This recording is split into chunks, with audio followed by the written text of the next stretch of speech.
Dan the Dan season 2 episode number 9। Episode वहीं से शुरू होता है जहां से पिछला एपिसोड खत्म हुआ था। इविल आई और ओकारुन की लड़ाई शुरू हो गई थी। ओकारुन इविल आई को कड़ी टक्कर दे पा रहा था और इविल आई के हर हमले को अच्छे से रोक पा रहा था। यकीन मानो ये लड़ाई मुझे सबसे जबरदस्त लगी। ओकारुन तेजी से इविल आई को पंच करने लगता है जिससे इविल आई हवा में चले जाता है और फिर वो स्पिरिट स्क्वायर से ओकारुन पर हमला करता है, लेकिन ओकारुन तो पूरी बाजी ही बदल देता है। अब वो तो एक अलग ही फॉर्म में चला गया था। वो फुल थ्रोटल का यूज करता है और इविल आई को उस घर पर दे मारता है जिससे पूरा घर ही तबाह हो जाता है। अब इतनी पावर यूज करने के बाद ओकारुन ह्यूमन फॉर्म में लौट आता है। दूसरी तरफ इविल आई इस लड़ाई से बहुत खुश था। वो कहता है मुझे आज तक इतना मजा कभी नहीं आया, तो चलो जल्दी ट्रांसफॉर्म हो जाओ, हम फिर से लड़ेंगे। आयरा बताती है ओकारुन फुल थ्रोटल यूज करने के बाद फिर से ट्रांसफॉर्म नहीं हो पाएगा। ओकारुन कहता है हम दोनों के बीच कोई नहीं आएगा। टर्बोग्रानी कहती है अब तुम क्या करोगे? क्या तुम सीखो और बाकियों की मदद से उसे हराओगे? तुम्हारे तो पैर भी कांप रहे हैं, तुम तो ठीक से खड़े भी नहीं हो पा रहे हो, तो फिर तुम उससे लड़ोगे कैसे? इविल आई उसके पास आ जाता है और कहता है मुझे और इंतजार मत करवाओ, ट्रांसफॉर्म हो और लड़ो मुझसे। ओकारुन कहता है कभी नहीं, मैं कमजोरों पर हाथ नहीं उठाता, मैं तुमसे बहुत ज्यादा ताकतवर हूँ, तुम मुझे कभी हरा नहीं पाओगे। अभी जो लड़ाई हुई उसमें मैं तुम्हें बुरी तरह से पीट रहा था, तो इसीलिए मैं कमजोरों पर हाथ नहीं उठाता। इविल आई कहता है तुम्हारी इतनी हिम्मत, तुमने किसे कमजोर कहा? मैं बहुत ताकतवर हूँ। ओकारुन उसे कमजोर कमजोर कहकर बुलाता है जिससे इविल आई बहुत चिढ़ता है। ओकारुन कहता है अगर तुम ताकतवर होते तो मैं तुमसे लड़ता। इविल आई कहता है तो फिर ठीक है, मैं और ताकतवर बनूंगा।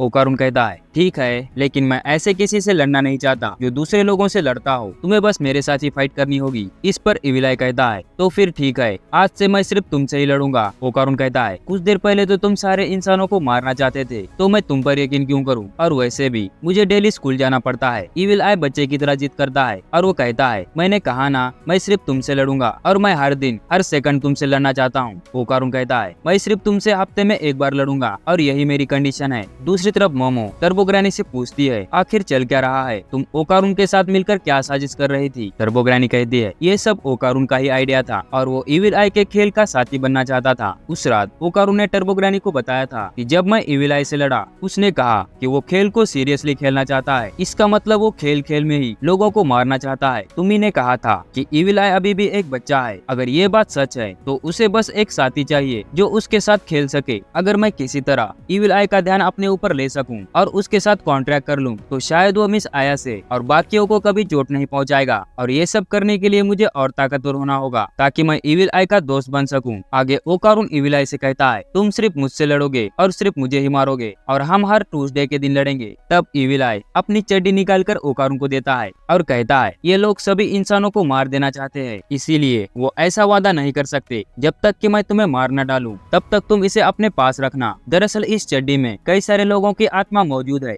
ओकारुन उस चड्डी को ले लेता है। जीजी कहता है अब मैं तुम्हें मारने के लिए तड़प रहा हूँ। तब जीजी वापस आ जाता है। ओकारुन कहता है इस बार तुमने किसी को चोट नहीं पहुँचाई और आज के बाद तुम किसी को भी चोट नहीं पहुँचाओगे। अब तुम नॉर्मल लाइफ जी सकते हो। दूसरी तरफ सीको उस पर लाइन मार रही थी। उस चड्डी को संभालने का काम मांजिरो को दिया जाता है और मांजिरो उसे अपने साथ श्राइन ले जाता है और फिर मांजिरो वहाँ से चले जाता है। तब जीजी के पेरेंट्स वहाँ पर आ जाते हैं। जीजी उन्हें देखकर शर्माने लगता है। सेको कहती है जीजी हमेशा ट्रेनिंग करते रहना, इविल आई अब भी तुम्हारे अंदर है, अगर कुछ हो जाए तो तुम यहाँ कभी भी आ सकते हो। अब जीजी इन सभी का शुक्रिया कहकर अपने माँ बाप के साथ वहाँ से चले जाता है। अब आयरा भी वहाँ से जाने लगती है। ओकारुन कहता है ठीक है फिर कल मिलते हैं। मोमो कहती है इसके अलावा तुम्हें कुछ और नहीं कहना है। आयरा ये सब देख लेती है और मोमो से आकर लड़ने लगती है। अब आयरा और ओकारुन भी वहाँ से चले जाते हैं। दूसरी तरफ सीको का पूरा घर तबाह हो चुका था। सीको डिसाइड करती है वो सभी जाएंगे हॉट बाथ लेने के लिए। वो सभी हॉट स्प्रिंग में चले जाते हैं और मजे से एंजॉय करने लगते हैं। मोमो कहती है अब हम क्या करेंगे, हमारा घर तो तबाह हो गया। सीको कहती है हमें घर को फिर से बनाना होगा और हमारे पास तो पैसे भी नहीं है। मोमो कहती है मैंने अभी काम करना शुरू किया है तो मेरे पास भी पैसे नहीं है। सीको कहती है मुझे तुम्हारे पैसे नहीं चाहिए। वो चलते हुए अपने घर के पास आ जाते हैं। तब हम एक एलियन को देखते हैं जिसे देखकर वो दोनों उसे पीटने लगते हैं। दरअसल वो एलियन बात नहीं कर सकता था।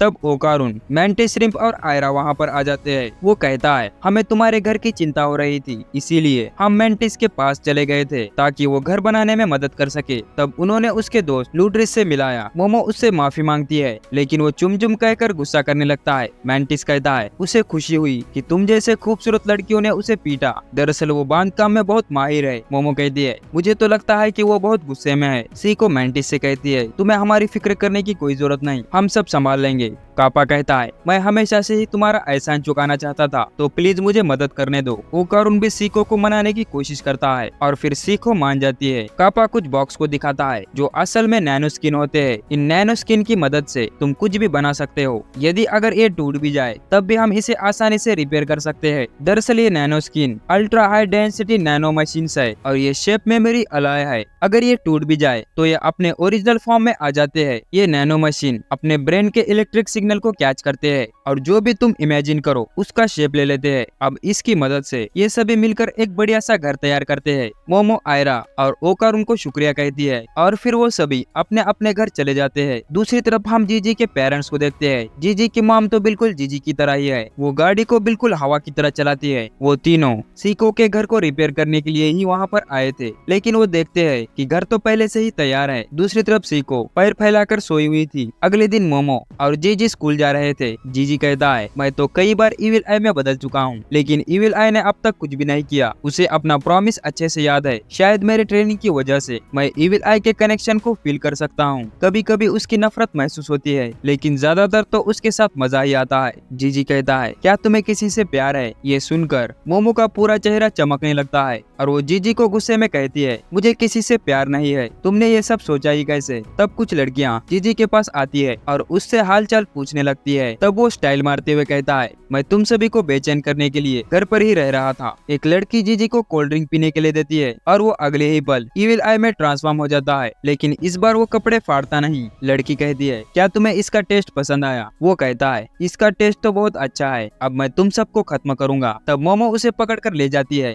और कहती है, तुम्हें तो पता ही है कि जीजी कितना मजाक करता है। वो इविल आई से कहती है, तुम अब यहाँ क्यों आए हो? जीजी को वापस भेजो। पूरी लड़कियाँ इन दोनों को ही देख रही थी। दूसरी तरफ कुछ लोग फुटबॉल खेल रहे थे, जिसे देखकर इविल आई भागते जाता है और उस बॉल को जोर से पंच मारता है, जिससे वो लड़का दूर जाकर गिरता है। मोमो उसे रोकने की कोशिश करती है। वो उस मशीन से कोई भी गर्म चीज खरीदने की कोशिश करती है, लेकिन सारे गर्म चीज खत्म हो चुके थे। अब इविल आई क्लास में जाकर बैठता है और बच्चों की तरह हरकतें करने लगता है। वो एक लड़के को लिखते हुए देखता है और वो भी अच्छे से लिखना शुरू करता है और कहता है, मैं ऐसे ही सभी लोगों को खत्म करूंगा। मोमो उसका मुंह पकड़ लेती है। तब क्लास टीचर चिल्लाकर कहता है, आखिर तुम क्लास के बीच किसे मारना चाहते हो? तब वो कहता है, सभी इंसानों को खत्म करना है। मोमो किसी तरह सिचुएशन को कंट्रोल करती है। अब वो सभी कैंटीन में खाना खाने के लिए जाते हैं। तब इविल आई बढ़िया से खाना खाने लगता है। मोमो उसे चॉपस्टिक इस्तेमाल करने के लिए कहती है, लेकिन इविल आई को उसे इस्तेमाल करना नहीं आता और फिर वो आंध्रा स्टाइल में खाना खाने लगता है। मोमो के दोस्त उसे बताते हैं, आखिर जीजी के साथ हुआ क्या है? शायद हाउसिंग कॉम्प्लेक्स वाला भूत उस पर हावी हो गया। अब शायद उसके पास गोल्डन बॉल है। मोमो कहती है, तुम्हें गोल्डन बॉल के बारे में कैसे पता चला? वो कहती है, अरे हाँ, तुम्हारे पास तो स्मार्टफोन नहीं है। ये चीज तो हर ग्रुप पर मौजूद है कि हाउसिंग कॉम्प्लेक्स में एक भूत है।